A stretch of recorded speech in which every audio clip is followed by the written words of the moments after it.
Es el año 476 después de Cristo. Europa, la región que vio nacer al imperio más conocido de la historia, vería su muerte. El gran imperio romano de Occidente, que antaño era el epítome de grandeza y modernidad, caía y quedaban retazos de lo que alguna vez fue. Esto fue la primera semilla, la semilla que más tarde nos daría un regalo divino, una obra de arte suprema que no para de sorprendernos día a día. Es así como Roma os regaló Ultra Kill.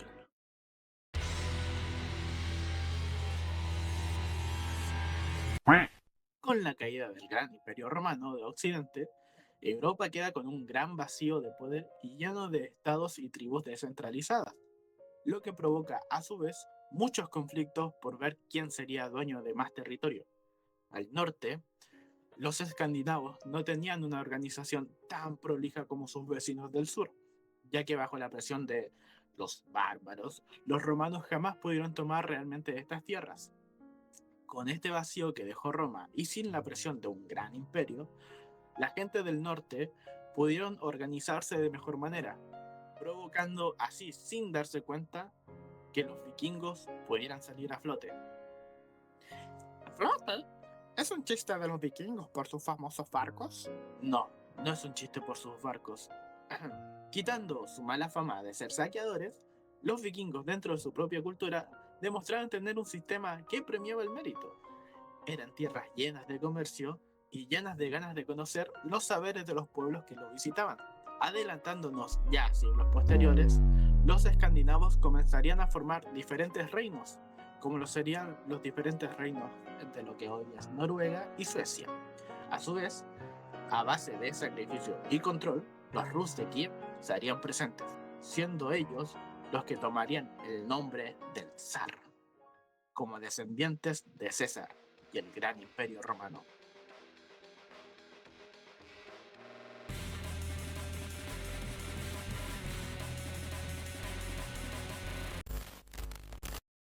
Los Rus de Kiev son nórdicos que se aventuraron a habitar las frías tierras de Rusia. Son los primeros en conformar un reino de gran extensión en el norte. Cómodos en su poder, no se dieron cuenta del primer impacto. La Horda de Oro, liderada por Batu Khan, tomaría Kiev y marcaría lo que sería, en gran medida, el gran dominio mongol en estas tierras, mientras que los suecos y fineses vivían sus propias miserias y glorias. Es un ritmo algo extraño, ¿no lo crees? Pues obvio, los mongoles eran una cosa enorme. Sin embargo, sin Genghis Khan y sin un interés real por las tierras europeas, todo su enfoque se llevó a Asia, específicamente en lo que hoy es China. Pero entonces, ¿por qué me cuentas esto de los mongoles? ¡Ajá! Pues para allá voy. Luego de la toma de Kiev, el sistema mongol era muy simple. Hola, he venido a cobrar los impuestos de esta semana. Si no pagas, quemaré la aldea. No quiero. Y es así como Iván IV, hijo de Iván III, nieto de Iván II y bisnieto de Iván I, funda Rusia. Bueno, no Rusia, más bien el Imperio Ruso, marcando así el comienzo de la dinastía de los zar en Rusia y expandiéndose por parte de Europa del Este, casi toda Asia, llegando hasta el Pacífico y en un futuro muy lejano, tomando lo que hoy sería Alaska en América. Por otro lado, los suecos fundarían su reino, el Gran Imperio de Suecia, que no era tan grande como uno pensaría, pero sí tomó lo que hoy es Noruega, Suecia y Finlandia.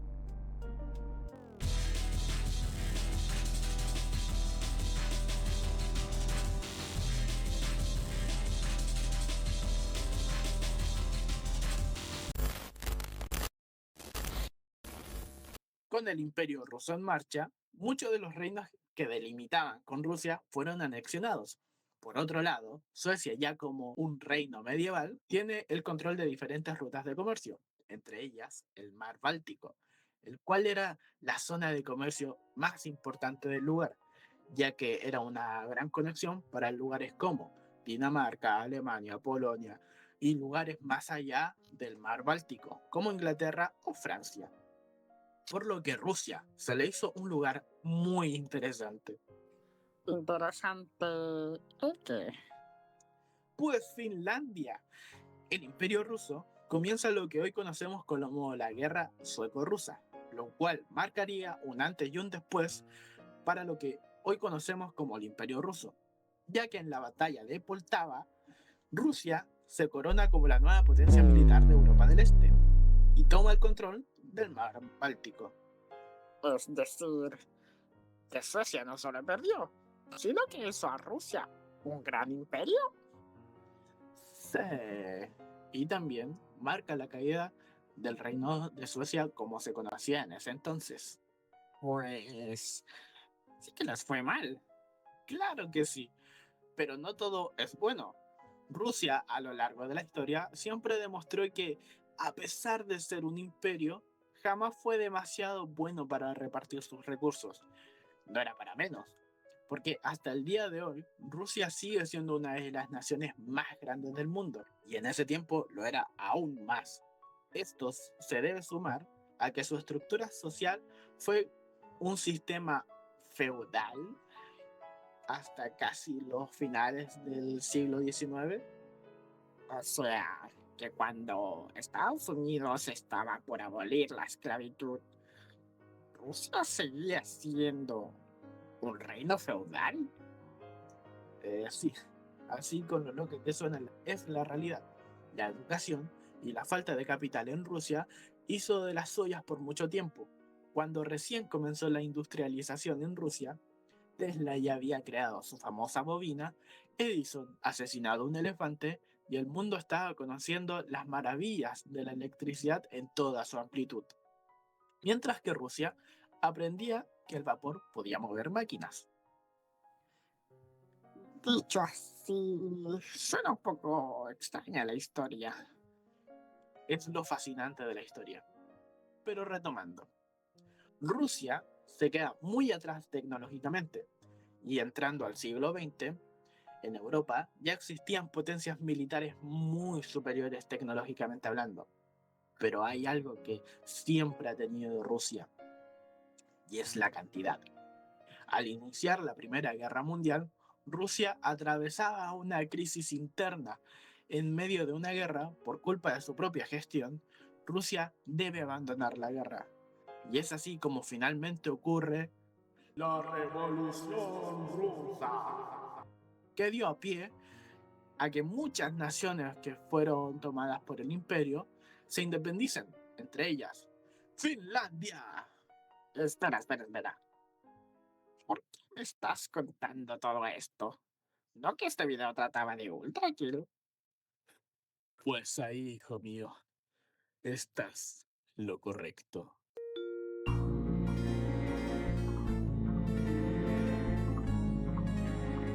Finlandia, ya como una nación independiente, se vuelve una nación que busca educar y culturizar a toda su población, haciendo que los índices de vida se vuelvan más altos y la competencia tecnológica emerja como una gran fuente de este país del norte.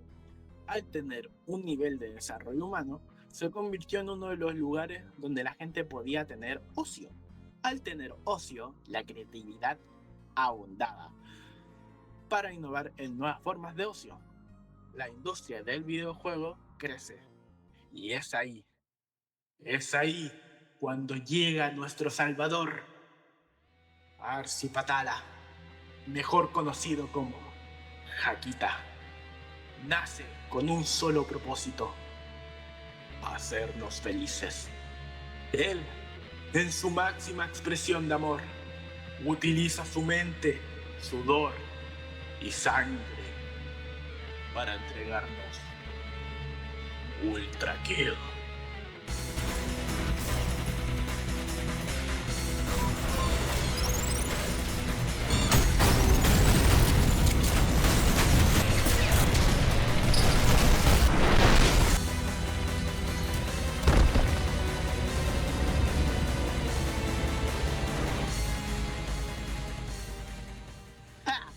Y es así, hijo mío, como Ultra Kill fue una consecuencia directa del glorioso Imperio Romano.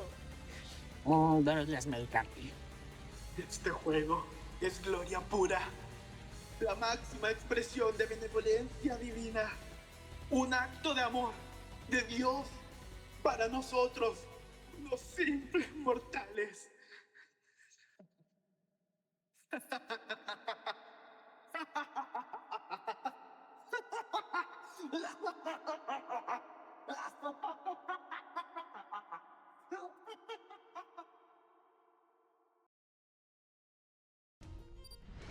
Can you say your famous line?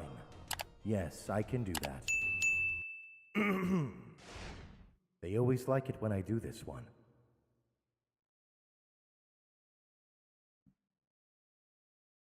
It's Gaben time!